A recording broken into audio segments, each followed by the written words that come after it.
A new organization is providing hope to couples having difficulty getting pregnant. This morning, how the South Dakota legislature motivated the group's mission to promote surrogacy. Plus, how federal coronavirus relief money will lead to a couple of new schools for students in Rapid City.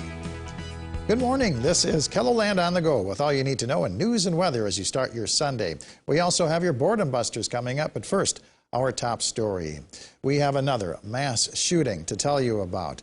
This one happened early this morning at a bar in Kenosha, Wisconsin, south of Milwaukee. Police say 3 people are dead and 2 are seriously injured. Authorities are still looking for the shooter, but they say the shooting appears to be isolated and they do not believe the public is in danger. Authorities in Nebraska have released a surveillance photo of 3 persons of interest following this weekend's deadly shooting at a mall in Omaha. The photos show the 3 people at the Westroads Mall where the shooting happened on Saturday. A man died and a woman was wounded. Police are hoping people will come forward to help investigators identify the people in this photo. Today marks the beginning of National Infertility Awareness Week, and a local group is working to help couples start families of their own. Families from South Dakota Surrogacy hosted a kickoff event Saturday in Falls Park. Lisa Rhea founded the organization after a bill in last year's legislative session attempted to ban commercial surrogacy contracts and make it a crime to facilitate the process. So in South Dakota, surrogacy has been occurring for over 30 years. During that time, we have not had one legal issue.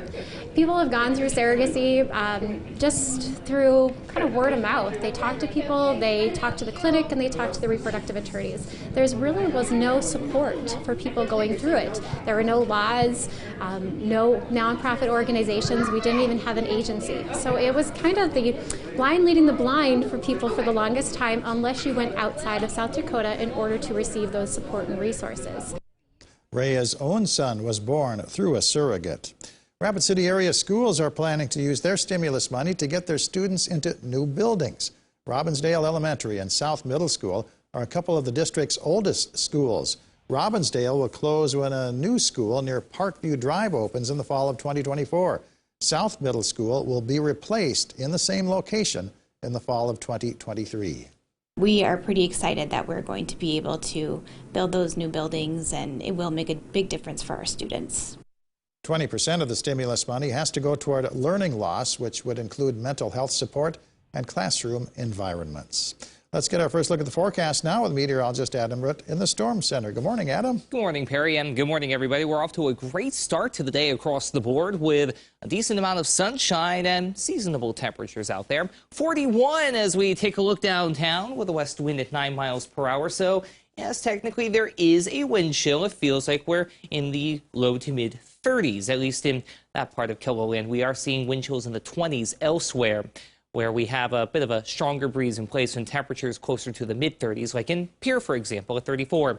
38 in Aberdeen, 36 Mobridge, 47, though, towards Sisseton, but 10 cooler in Watertown. Same goes for Rapid City. Phillip at 32, Winter at 37, Yankton at 42, with a breeze out of the west across the region, generally around 5 to 15 miles per hour. So not bad, but the wind is going to pick up a little bit more as we head later into the day. Now, we do have a cold front on the way, starting to see a couple of showers trying to crash the party in portions of north central and northwestern KELOLAND, but the bulk of our moisture doesn't come around until later in the afternoon in the form of rain further north, rain and snow further south and east, and outright snow towards southwestern KELOLAND.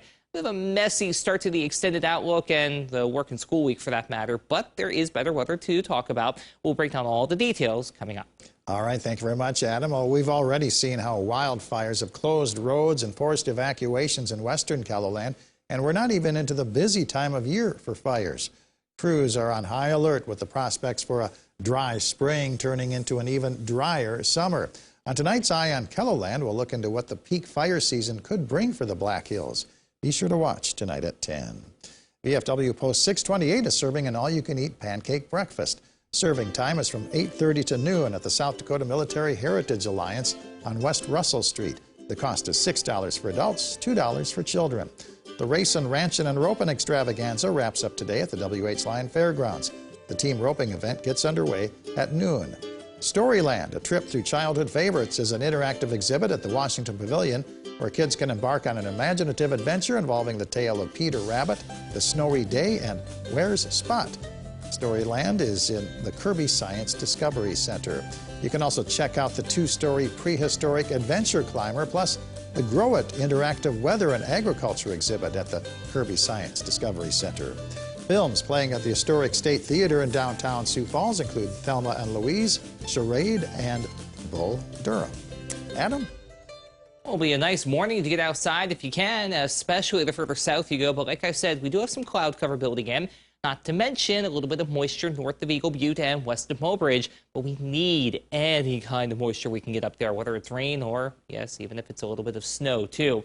It's due to a cold front moving through North Dakota as we speak, and that will gradually move on down to the south and east over the course of the afternoon and evening. That will help spark a few more showers of the rain variety as temperatures stay well above freezing by day. But overnight, with colder air coming in on the back edge of that front, and especially to the south and west, watch what happens on Futurecast. Yes, we'll have rain to the south and east, but it's snow toward the hills and in southwestern parts of South Dakota. A few of those rain and snow showers will try and clip southeastern KELOLAND with light accumulations of less than an inch expected, and also mainly on grassy surfaces. Still, be prepared for the Monday morning commute, as it may be a little bit dicey at times south and east, more so to the west by a long shot with that better opportunity for snow. Could see some rain and snow showers as well on Tuesday, mainly of a scattered variety, and also mainly West River that will try and migrate to the east. Winter weather advisories in effect as far south and east as Bennett and Jackson counties, with a winter storm warning for the central and northern Black Hills. They could see several inches of heavy, wet accumulating snowfall. Around 6 or more inches not out of the question. But you notice the further east and south you go, those accumulation totals really taper off in a hurry. And by the time you head East River, a little, if anything, as it stays mainly rain. Still, please be careful if you must be out and about in the advisory area.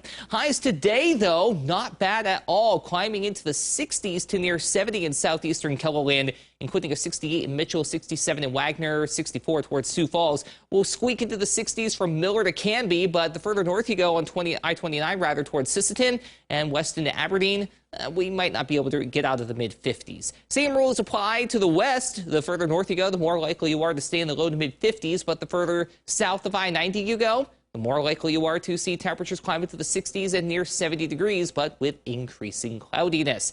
All the while, though, it will be breezy across the board, with gusts approaching 30 to 35 miles per hour at times. Overnight lows in the 20s to near 30 degrees. With that rain-snow chance to the further south and east you go, and snow likely in southwestern portions of KELOLAND. Your 7-day forecast also has some cooler temperatures to talk about.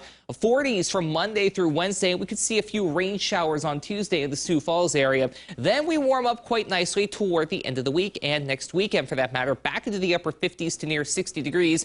But again, we may have to introduce a few rain chances, like on Friday, for example, and maybe even Saturday further north and west. Have a great day, everybody. For more on your local news, weather, and sports, you can always head on over to KELOLAND.com.